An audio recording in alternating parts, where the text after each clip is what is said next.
The Star Trek franchise consists of 801 installments broadcast over a nearly 60-year period. It is built of 9 series, 13 movies, and 10 shorts. And counting. Its story is told across 3 primary universes, and ignoring time travel and similar one-off episodes, its main series span a period of 1,308 years, from Enterprise's 2151 to Discovery's 3189.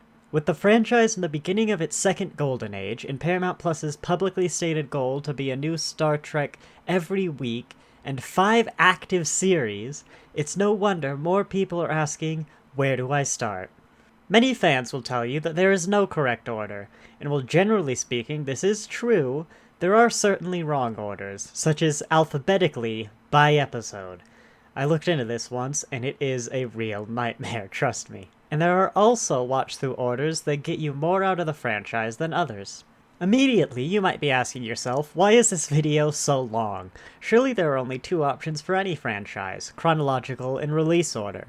Don't we just need the list? And again, you're mostly right, but there are problems with both approaches. First off, release order has 2 demons hiding inside it. One is right now.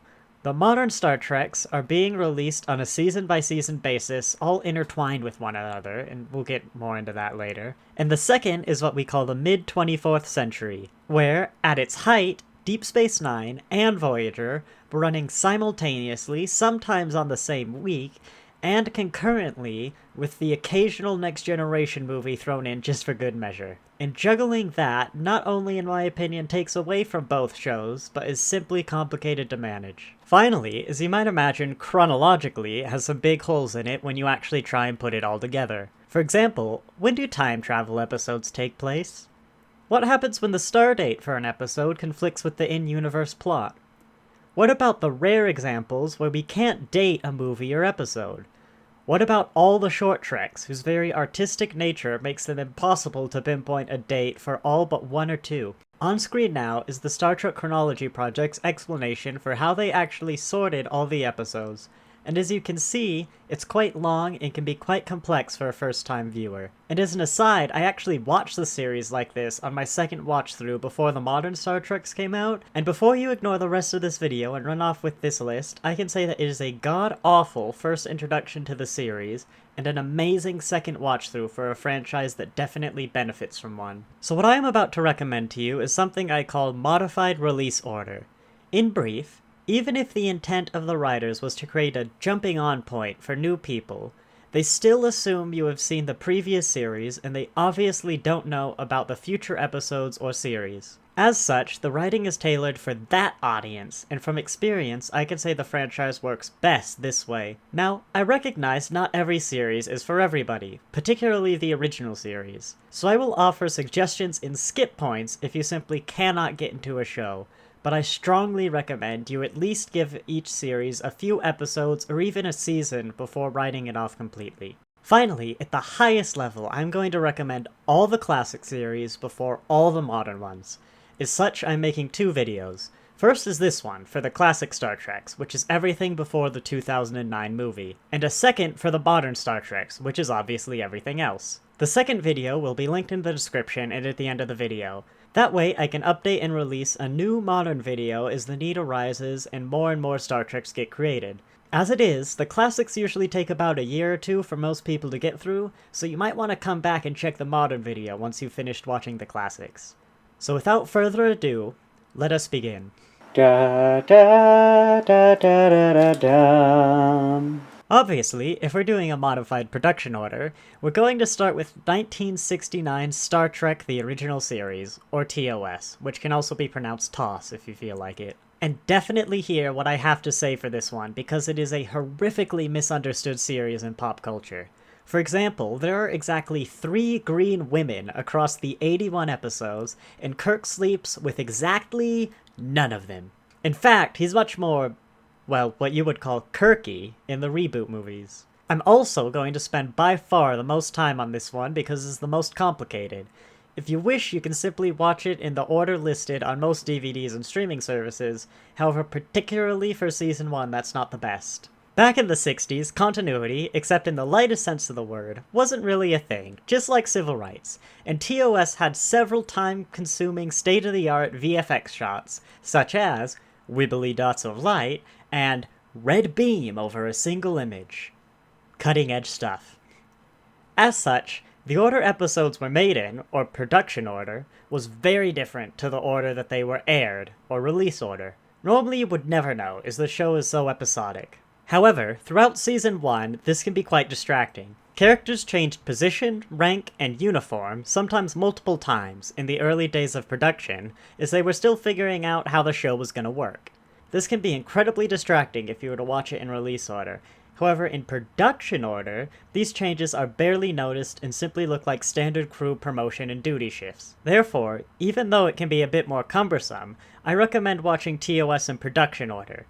The Star Trek Chronology Project I mentioned earlier lists TOS episodes in this way and is linked in the description. Just only pay attention to the red episodes with TOS in the front that are currently contained in numbers 124 to 204, but that will change when the new prequel series Strange New Worlds is released. Production order also has a big benefit to it, as I believe you only need to give TOS 3 episodes to see if it is for you or not. If you do production order, your first 3 episodes will be, first, Where No Man Has Gone Before. This is a pretty standard episode of TOS, and what you can expect from probably about half of episodes. If you love it, then you'll love the series. But, so long as you can enjoy it at least a little bit, then it's worth giving the series a few more episodes. Second is the Corbomite Maneuver. This episode is one of the better ones. It's probably the lowest end of the often sci-fi defining quality of the original series' best episodes, and it takes a lot of inspiration from the now-dead genre of submarine warfare movies, something TOS does a lot. If you want to see a real highlight, you can skip ahead to the 8th episode produced, Balance of Terror. But if you don't like the Corbomite Maneuver in any way whatsoever, then that's not a good sign for the whole series. Third is Mudd's Women. This one is important for a very different reason. It is by far the most sexist and outdated episode of the original series. It is the worst the show will throw at you. As progressive as the original series was, including even this episode in its own weird little 1960s way, the original series does suffer from the occasional outdated viewpoint or comment. Not nearly enough to ruin the show in most people's opinion, and for most episodes you won't notice anything because it simply doesn't have anything.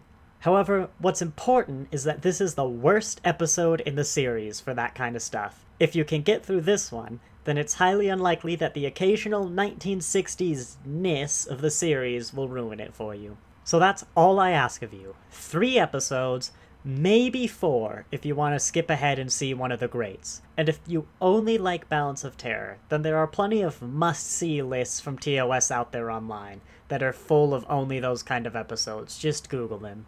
Finally, there is one other note with TOS.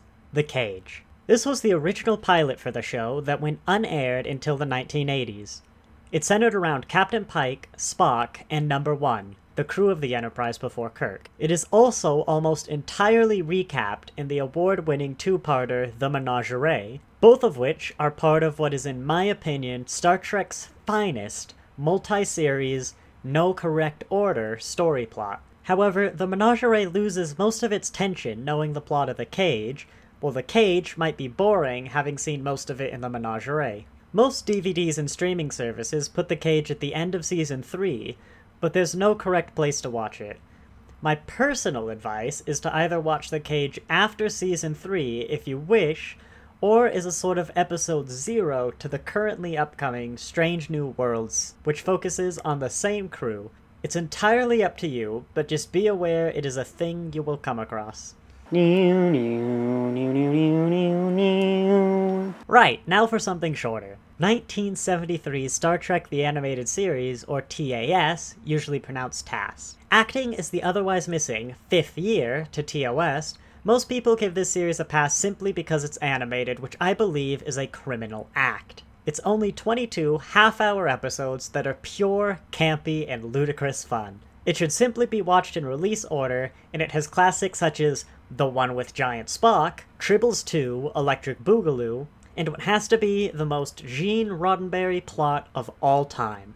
That's the guy who made Star Trek, if you don't know. An episode where the crew of the Enterprise must rescue literal, biblical Satan, yes, you heard that right, from execution using actual magic. Captain, use the magic you know. Believe.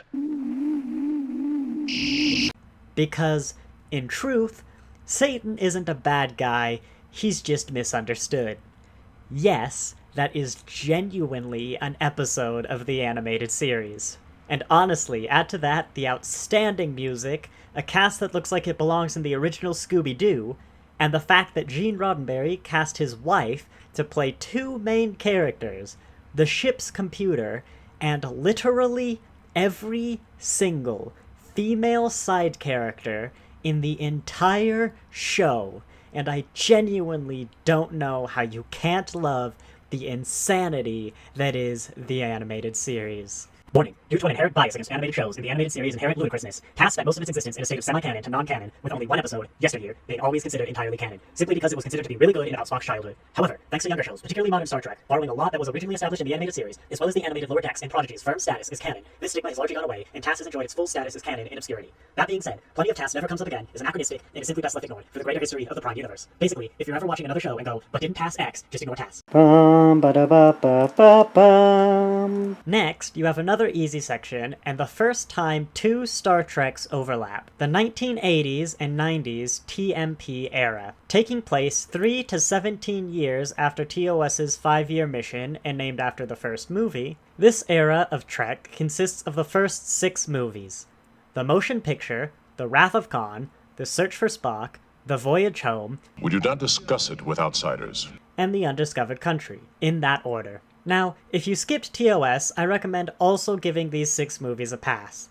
TOS, TAS, and TMP all together make up a greater chapter in Star Trek's history of the 23rd century, and they are best experienced together, in my opinion. So, if you just couldn't do the classics, and I mean the classics of the classics, I recommend going back to TOS as soon as possible after you finish any future series, when you think you might be invested enough in the universe to watch it. Especially after The Next Generation, shows like to do the occasional legacy nostalgia episode.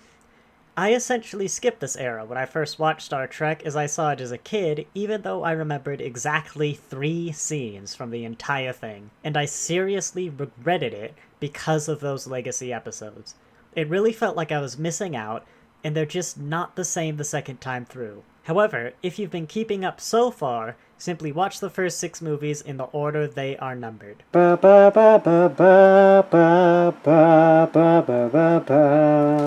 Ah, yes, and now we have to talk about the 2-season curse. From this moment on, and this is something that remains true through to Discovery, which is the most modern show with 3 seasons, every single series will have a worse first 2 seasons than the remainder of the show. How much worse depends on who you ask. Some people will tell you the first 2 seasons of any Trek are literally unwatchable, while most, myself included, will tell you they simply aren't as good, but are still good in their own right. Thankfully for The Next Generation, or TNG, most of its problems seem to be things that new fans like yourself won't notice. Every day, on Star Trek's Reddit, there are people who are in one of the first 2 seasons and say it's the best show they've ever seen, and we all can't wait for their minds to be blown, as the series actually gets good. Again, while each show's first 2 seasons have some of Star Trek's finest and or most canonically necessary episodes,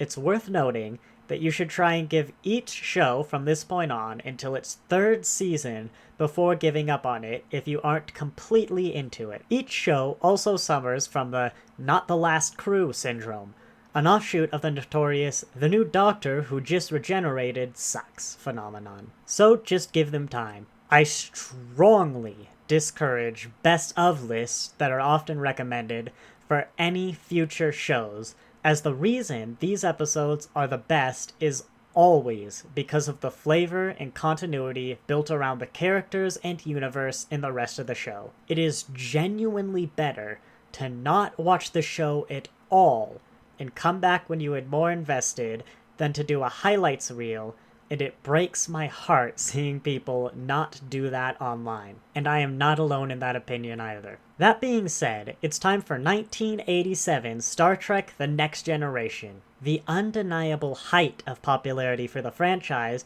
this is the Star Trek that's referenced by all those nerdy 80s movies or movies that take place in the 80s featuring nerds. It's a genre-defining series that also gave rise to the phrase growing the beard, the opposite of jumping the shark, is the show gets decidedly better as soon as William Riker grows a beard. This series opens the 24th century block and takes place roughly 70 years after the undiscovered country, and as such, it is the jumping on point if you couldn't get into the original series. This series can be watched in release order.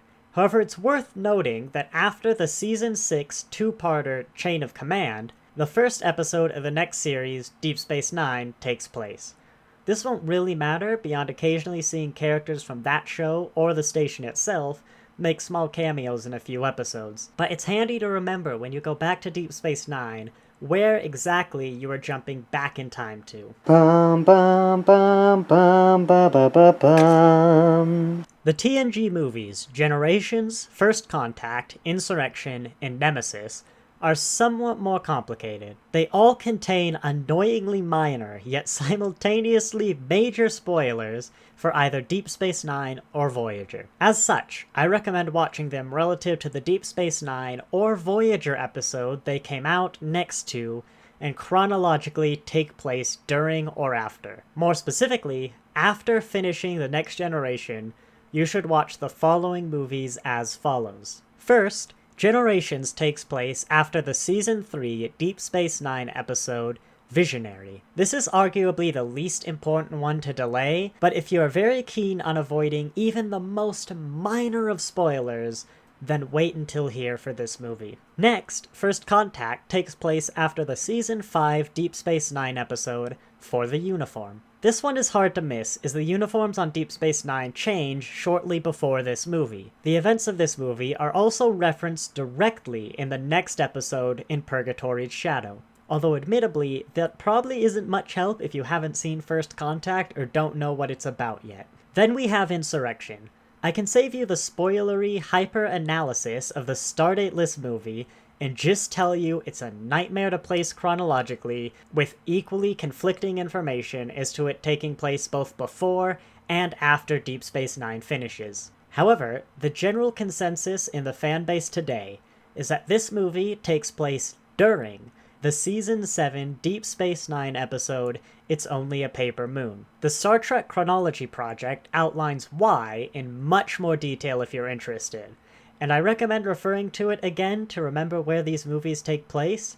For now though, just watch Insurrection before or after that episode, it's up to you. Finally, to cap off the 24th century block for some time, you're unfortunately going to have to wait until all the way after Voyager's final episode for Nemesis. If you really wanted to avoid the wait, you probably could just watch this one after Deep Space Nine, as most people would consider the Voyager spoiler minor and obviously guessable. But its proper place in the timeline, as well as when it was released, is about a year after the events of Voyager. On the bright side, you don't have to wait until halfway through Enterprise, which was the series on air when this movie came out in 2002. Ba, ba, da, ba, ba, ba, ba, ba. There are two shows which I consider to have perfect writing. Maybe not every episode, and in this case not from the beginning, but once they hit their stride, they are consistently pumping out a perfectly written piece of television. Those shows being Steven Universe and Deep Space Nine, or DS9. Likely the least known show outside the fandom, most people consider Deep Space Nine to be their favorite Trek. In my opinion, it hits the perfect balance of episodic and serialized television the 90s were so good at. It's noteworthy as a new fan, you should not go straight to Deep Space Nine though. A huge reason DS9 is so good is because TNG took the time to lay out the universe and get you invested. Additionally, DS9 continues on several storylines started in TNG, particularly in its first season, but the I promise it's more interesting than it sounds Klingon politics arc begins in TNG's third season, and is concluded all the way in Deep Space Nine's final episode. Additionally, without spoilers, some TNG characters play major parts in Deep Space Nine episodes, or, in one or two cases, the series as a whole. So if you skip The Next Generation, skip Deep Space Nine, and go to Voyager, then go back to TNG after you're invested. In summary, get to Deep Space Nine the long way around.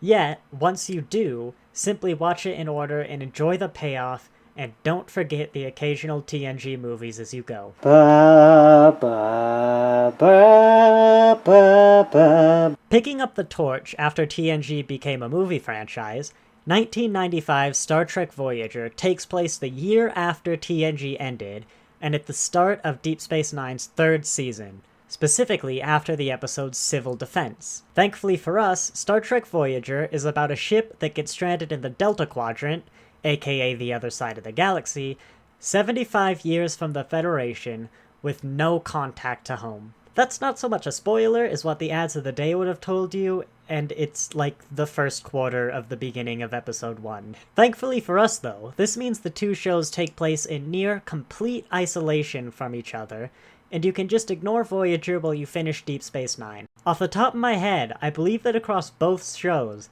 exactly one reference is made to the other, and it's in Voyager. So trust me, despite episodes coming out sometimes the same week, temporarily skipping Voyager and coming back to it after Deep Space Nine is a perfectly fine thing to do. It's been a long road getting from there to here.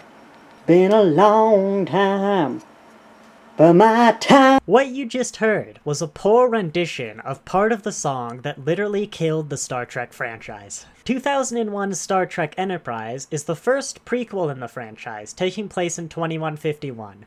A full 114 years before the original series. Following Earth's first Warp 5 starship, the speed at which true space exploration becomes feasible, the show is all about humanity's first steps in laying out the foundation for the United Federation of Planets, which won't be founded until 2161. Arguably with the weakest opening seasons, coupled with the fact that the audience of 2001 couldn't accept the best theme song of any Star Trek Enterprise quickly lost viewership and was sadly cancelled after its fourth season. However, don't worry, as that's now widely considered to be an awful decision and a huge missed opportunity by the same ungrateful little patocks that got it cancelled back in 2005 because they didn't like the theme song. That's because Enterprise's third season is a huge improvement, and its fourth season is considered by many to be the single finest season of Star Trek in existence. Personally, I think that's a bit of an exaggeration, but it's undeniably amazing Star Trek, and the first two seasons hold up best on a first watch-through, which is lucky for you guys. Also, without spoilers, don't worry about the fact that it was cancelled. Seasons 1 to 3 deal with the show's first overarching plot. Unfortunately, that plot is one of the biggest mistakes the series made, while Season 4 is a bit of a transition series between that plot and the Earth-Romulan War, a war which has been mentioned in other series and would have been the focus of the remaining seasons of the show, culminating in the foundation of the United Federation of Planets. Spoilers for a show that doesn't exist. Therefore, while there is some setup for a plot going on in the background of Season 4, it never gets started, and the show does have a proper, if rushed and hated, ending. Also, I am genuinely being honest when I say I believe the theme song was the reason the main show was cancelled, and the entire franchise was killed for roughly 12 years until Discovery was released. And I love that song. Bum, bum, bum, bum, bum. And with that, congratulations! You've just spent a year or 2, or 3, finishing all of classic Star Trek, and will never know the pain and longing the phrase post-Nemesis content could cause. Nor will you know a world without Star Trek for quite some time. The next step is to check the description, comments, or click something that's hopefully on screen right now. If not now, then in a few seconds, to check out the next step and take a dip into modern Star Trek, which is understandably a bit more complicated to lay out, with 6 shows currently in some stage of production and scattered 1,000 years across the timeline, with the franchise as a whole mapped out until 2027 with no sign of stopping then.